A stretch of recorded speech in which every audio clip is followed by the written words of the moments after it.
Bonjour à toutes et à tous et bienvenue sur la 39e émission des éditions de Lettres Intégrales où je réponds à vos questions.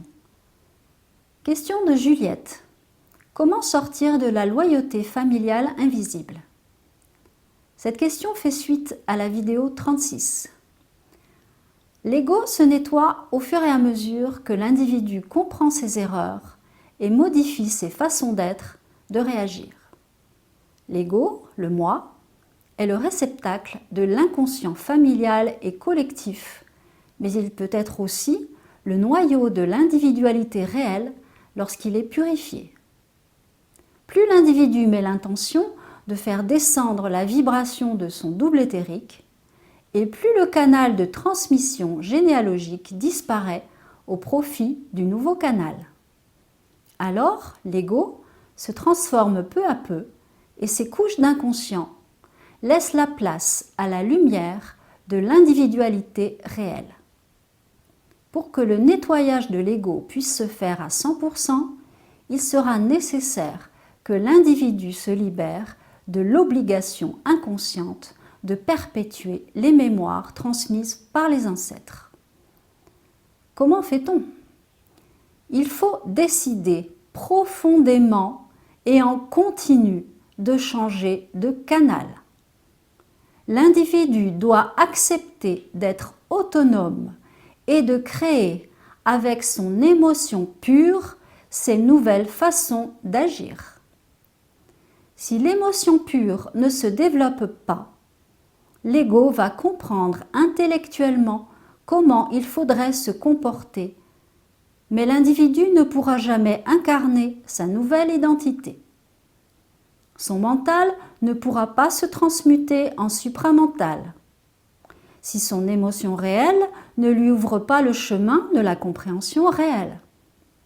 C'est la raison pour laquelle il est nécessaire de travailler autant sur ses émotions que sur ses pensées et que le protocole de descente du double doit se faire avec le cœur. Ne pas ressentir la vibration bloque le processus de transmutation de l'ego. Si vous observez un tableau avec seulement votre mental, vous allez vous occuper de la beauté des formes, des couleurs, etc., mais sans vous préoccuper de ce qu'il réveille en vous. Il est vrai que l'être humain n'a pas été habitué à développer son ressenti.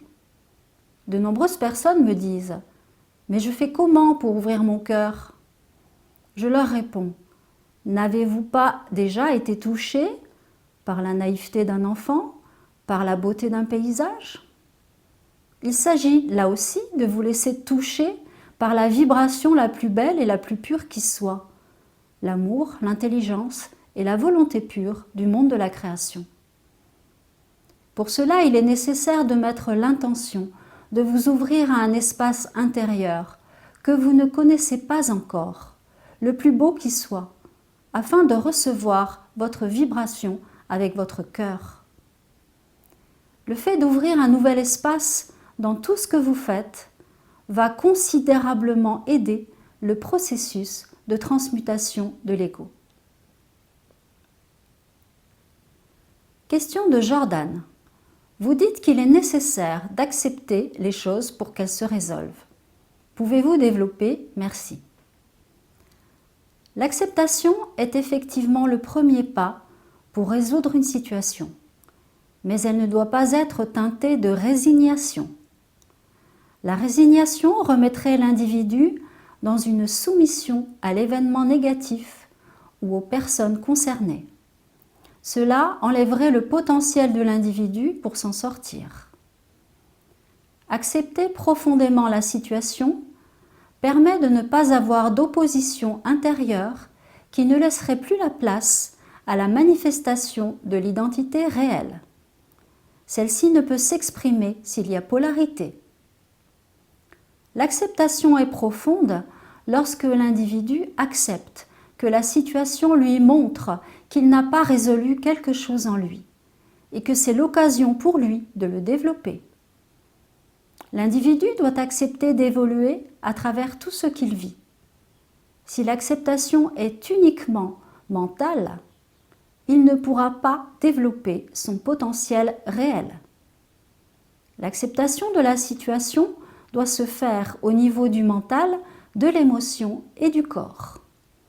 Il est nécessaire de remettre totalement la paix en soi afin de pouvoir libérer sa vibration et l'exprimer de façon adéquate.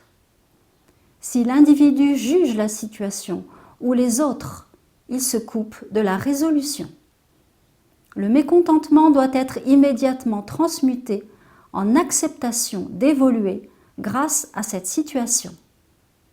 Parfois, lorsque l'événement est grave, c'est plus difficile, mais on ne peut refaire le passé. Par contre, on peut essayer d'en souffrir le moins possible en passant par l'acceptation. L'acceptation va libérer le potentiel de l'individu et ouvrir à des solutions qui peuvent devenir exceptionnelles. La confiance en son moi réel mènera l'individu sur le chemin de l'intégration puis de l'assimilation de son savoir réel. Accepter l'autre tel qu'il est demande de s'ouvrir aux raisons qui le font agir de telle ou telle façon envers soi. Les questions à se poser sont: qu'est-ce que l'autre me renvoie? Que dois-je faire pour ne plus revivre ce genre de situation? Lorsque l'acceptation est profonde et totale, l'individu peut se libérer de ce qui l'enferme. Il gagne en autonomie réelle. Il doit continuer ensuite à manifester ce qu'il est réellement en vérifiant ses pensées, ses paroles, ses émotions et ses actes. S'il n'arrive pas à se faire entendre, c'est que sa vibration est bloquée par une fermeture énergétique à la réception et à l'émission de l'amour. Il faudra qu'il se donne l'autorisation totale de prendre sa place parmi les autres dans sa vibration. Merci d'avoir visionné cette vidéo. À bientôt!